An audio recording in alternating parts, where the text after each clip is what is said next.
जय हिंद दोस्तों। आज मैं आप लोगों को शास्त्रीय मार्क्सवाद बताने वाली हूँ। शास्त्रीय मार्क्सवाद, पहले आप शास्त्रीय का मतलब समझिए। शास्त्रीय शास्त्रीय मतलब क्या होता है? क्लासिकल। क्लासिकल मतलब जो क्लासिकल हो, जो सबसे पुराना हो, सबसे प्राचीन हो, मतलब पुराना, पुराना या प्राचीन, जो सबसे प्राचीन हो या पुराना हो, उसी को शास्त्रीय मार्क्सवाद बोला जाता है। मतलब शास्त्रीय बोला जाता है। ठीक, शास्त्रीय मतलब क्लासिकल, जैसे कि हम प्राचीन, जैसे शास्त्रीय नृत्य, शास्त्रीय सॉन्ग, ये सब लेते हैं ना, तो ये सब क्या हो गया? क्लासिकल डांस, ये सब हम लोगों का सबसे पुराना पुराना चीज़, जो सबसे पुराना हो और प्राचीन हो, उसी को बोला, वही होता है शास्त्रीय। मतलब प्राचीन और पुरानी चीज़ें हमारी शास्त्रीय है। जो सबसे पहले जिससे मतलब स्टार्टिंग हुआ है, जो हम लोगों का स्टार्टेड पॉइंट होता है, वही होता है शास्त्रीय, कि वहाँ से स्टार्ट किया गया है, तो वो क्या हो गया? शास्त्रीय। उसके बाद उस चीज़ में हम कितनों मिलावट कर दे, कोई भी चीज़ मिला दे, जैसे कि डांस ही देखा जाए तो शास्त्रीय नृत्य में अब कितने सारे डांस उसमें ऐसे ही जोड़ दिए जाते, कंबाइंड कर दिए जाते, लेकिन वो उसमें जो मेन है वो शास्त्रीय ही है ना। कि वो शास्त्रीय मतलब ये पुराना डांस है, शास्त्रीय नृत्य है, बोला जाता है कि ये शास्त्रीय नृत्य है। शास्त्रीय नृत्य में इसे जोड़ा गया है, कंबाइंड किया गया है, तो उसी तरह ये होता है। मतलब शास्त्रीय शास्त्रीय मतलब पुराना होता है, और शास्त्रीय मार्क्सवाद मतलब सबसे पुरानी मार्क्सवाद की विचारधारा। मार्क्सवाद मतलब कार्ल मार्क्स जो विचारधारा दिया है, जो उसने खुद प्रकट किया है सबके सामने, जो उसने खुद जो खुद लिखा है, या खुद जो सिद्धांत जो भी अपने से वो दिया है ना, वही हुआ शास्त्रीय मार्क्सवाद। मतलब उसमें कोई भी छेड़छाड़ किए बिना जो एकदम प्रत्यक्ष रूप से उसी को दिखाना शास्त्रीय मार्क्सवाद हुआ। जो कार्ल मार्क्स दिखाया है वही होता है शास्त्रीय मार्क्सवाद। ठीक है, इंट्रोडक्शन देखते हैं। मार्क्सवादी विचारधारा के जन्मदाता कार्ल मार्क्स 1888 टू 1883 और फ्रेडरिक एंजल्स 1820 से 1895 है। इन दोनों विचारकों ने इतिहास, समाजशास्त्र, अर्थशास्त्र व राजनीतिक विज्ञान की समस्याओं पर संयुक्त रूप से विचार करके जिस निश्चित विचारधारा को विश्व के सामने रखा, उसे मार्क्सवाद का नाम दिया गया है। मतलब जो कार्ल मार्क्स है, मतलब जो कार्ल मार्क्स है और फ्रेडरिक एंजल्स है, इन दोनों ने ना जो मतलब विचार या इतिहास, समाजशास्त्र, अर्थशास्त्र, राजनीतिक विज्ञान और समझ इन सब मतलब इतिहास, समाजशास्त्र, अर्थशास्त्र और राजनीतिक विज्ञान में जितनी भी समस्याएं थी, इन समस्याओं का ना संयुक्त रूप से वर्णन किया, विचार किया, इस सब पे मतलब जांच पड़ताल किया, इस सब के बारे में जाना, और उसके बाद जो इन दोनों ने मिलकर जो विचारधारा दी है ना, उसी को विश्व के सामने, उसी को मार्क्सवाद कहा गया है। ठीक, मतलब जितनी भी देश दुनिया में हम लोगों की कठिनाइयाँ थी, आर्थिक कठिनाइयाँ, सामाजिक कठिनाइयाँ, उनका इतिहास, राजनीतिक जो भी था, उन सब के बारे में अच्छे से एकदम अध्ययन करके, उनके बारे में जान के, जो कार्ल मार्क्स और फ्रेडरिक एंजल्स या एंगल्स भी इसको लिखा गया है बहुत जगह, तो वो भी होता है। ठीक, तो उन दोनों ने ना मिल के इस चीज इन मतलब इस पे जो विचारधारा दिया था, उसी को मार्क्सवाद कहा गया है। ठीक है, कार्ल मार्क्स ने उस समय की तात्कालीन आर्थिक व्यवस्थाओं का अध्ययन किया और आर्थिक स्थिति को समझा, तथा ये बताने का प्रयास किया कि किस प्रकार एक वर्ग बहुत ज़्यादा अमीर तो दूसरा वर्ग बहुत गरीब है। ठीक, जैसे कार्ल मार्क्स ना, उस समय का कार्ल मार्क्स और या फिर फ्रेडरिक एंजल्स, ये दोनों ना मिल के उस समय का तात्कालिक आर्थिक व्यवस्था, इस सब का अध्ययन किया, आर्थिक स्थिति का अध्ययन किया, और उन लोगों ने समझने का प्रयास किया कि किस प्रकार एक वर्ग जो है वो बहुत ज़्यादा अमीर है, तो दूसरा वर्ग बहुत ही ज़्यादा गरीब है। ठीक, जैसे अमीर हो गया पूंजीपति और गरीब हो गया हमारा सर्वहारा वर्ग, क्या हो गया? मजदूर वर्ग। ठीक है, इसका हम इंट्रो में इतना लिख सकते हैं।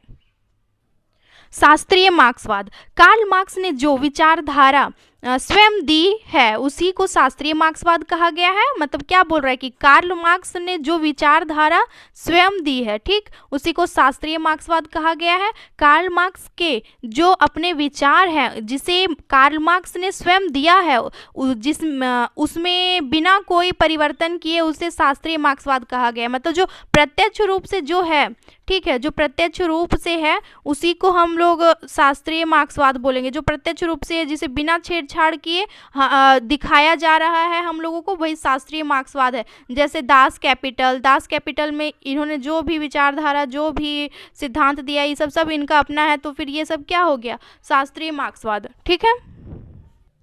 कार्ल मार्क्स के द्वारा लिखी किताबें, कम्युनिस्ट मैनिफेस्टो, साम्यवादी घोषणा पत्र, दास कैपिटल, दूसरा क्या है, दास कैपिटल, ये बहुत इंपॉर्टेंट है। ठीक है, ऑब्जेक्टिव क्वेश्चंस में भी दे सकता है दास कैपिटल। कार्ल मार्क्स ने अपनी पूरी विचारधारा इन्हीं दोनों किताबों में भर दी थी। कार्ल मार्क्स ने अपनी जो भी उसकी विचारधारा थी वो इन्हीं दोनों किताबों में वो पूरे अच्छे से भर चुका था, और इन्हीं विचारधारा पे कार्य करने वाले लोग आधुनिक मार्क्सवादी दृष्टिकोण के कहलाए। और जो इनके विचार पे काम कर रहे थे या इनके सिद्धांत पे जो इन्होंने विचारधारा दी उन पे कार्य जो कर रहे थे ना, वे सब आधुनिक मार्क्सवादी दृष्टिकोण के कहलाते हैं। ठीक है। कार्ल मार्क्स और फ्रेडरिक एंजल्स ने जो प्रत्यक्ष रूप से लिखा है उसे शास्त्रीय मार्क्सवाद कहा गया है। कार्ल मार्क्स और फ्रेडरिक एंजल्स ने जो प्रत्यक्ष रूप से लिखा है उसे को शास्त्रीय मार्क्सवाद कहा गया है। कार्ल मार्क्स और फ्रेडरिक एंजल्स ने घनिष्ठ रूप से जुड़कर काम किया और कम्युनिस्ट घोषणा पत्र जैसे प्रमुख महत्वपूर्ण पुस्तकों का संयुक्त तौर पर लेखन भी किया है। कम्युनिस्ट घोषणा पत्र, ये सब याद रखिएगा, बुक का नाम, महत्वपूर्ण बुक है। ये कार्ल मार्क्स ने हीगल के द्वंद्वात्मक विचारधारा को अपनाया। मार्क्स ने इसमें भौतिकवाद को जोड़ा था, तब यह द्वंद्वात्मक भौतिकवाद बना है। कार्ल मार्क्स विश्व के अंतर्गत हो रहे मजदूर वर्ग, सर्वहारा वर्ग और पूंजीपति के बीच के संघर्ष को खत्म करने के लिए आदिम साम्यवादी स्थिति को अपनाने को कहते हैं।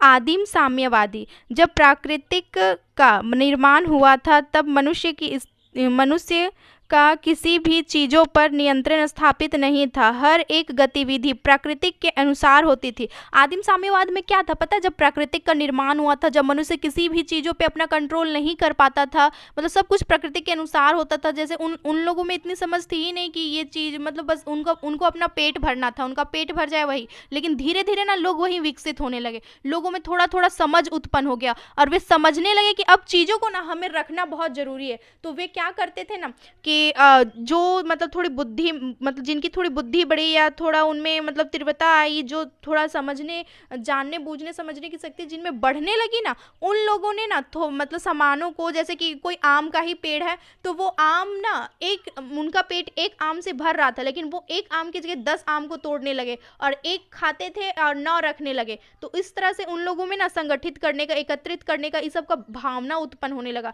और जो इकट्ठा करते गए और एक टाइम, और जो ना कर पाए, जिनमें ये सब समझ देर से विकसित हुई, वे सब क्या होते हैं, गरीब हो जाते हैं। और जो इकट्ठा करते जाएंगे वो अमीर हो जाएंगे, मतलब ये पूंजीपति हो गए और वो क्या हो गए, मजदूर वर्ग। ठीक है। जब प्राकृतिक का निर्माण हुआ था तब मनुष्य का किसी भी चीज़ों पर नियंत्रण स्थापित नहीं था। हर एक गतिविधि प्रकृति के अनुसार होती थी। तब लोगों के अंदर किसी भी चीज़ों को एकत्रित करने की इच्छा नहीं होती थी, लेकिन धीरे धीरे लोग चीज़ों को समझने लगे थे। जिन लोगों के अंतर्गत बुद्धि पहले आने लगी उन लोगों ने चीज़ों को एकत्रित करना शुरू किया। उदाहरण स्वरूप, अगर किसी को एक सेब की ज़रूरत है तो वह एक ही जगह 10 तोड़ने लगा। इसी प्रकार जिन लोगों ने चीज़ों को एकत्रित और संगठित किया वे पूंजीपति हो गए और जो ना कर पाए वे मजदूर रह गए। ठीक। कार्ल मार्क्स और एंजल्स के विचारधारा पर चलने वाले लोग आधुनिक मार्क्सवादी दृष्टिकोण के कहलाए।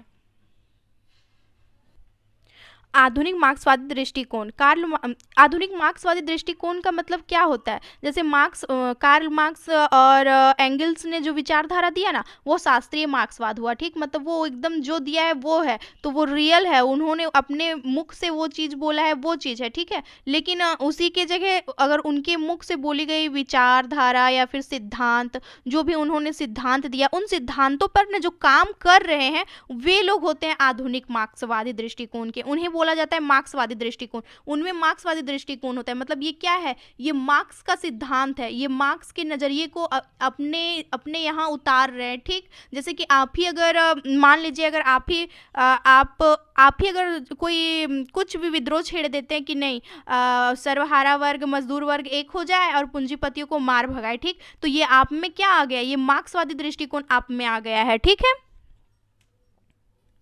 कार्ल मार्क्स के द्वारा दी गई विचारधारा पर कार्य कर रहे लोग, समाज, राज्य या संगठन को आधुनिक मार्क्सवादी दृष्टिकोण कहा गया है। ठीक, एग्जाम्पल में 1917 की रूसी क्रांति, जिसमें लेनिन ने कहा था कि सारे सर्वहारा वर्ग मजदूर वर्ग एक हो जाओ और मुट्ठी भर पूंजीपतियों को मार भगाओ। एक एग्जाम्पल हो गया। दूसरा एग्जाम्पल द्वितीय विश्व युद्ध के अंतर्गत भी मार्क्सवादी विचारधारा दिखी थी। जैसे अमेरिका में पूंजीपति लोग हो गए थे और सोवियत संघ में साम्यवादी, मतलब अमेरिका क्या था, पूंजीपति को मान रहा था और सोवियत संघ साम्यवादी। तो यहाँ क्या देखने को मिला था, मार्क्सवादी दृष्टिकोण देखने को मिला था। ठीक है, शास्त्रीय का मतलब ही होता है जो किसी ने सबसे पहले दिया है वह शास्त्रीय होती है, और किसी भी वस्तु की उत्पत्ति शुरुआत ही शास्त्रीय है। एग्जाम्पल शास्त्रीय नृत्य, शास्त्रीय संगीत। Thank you guys.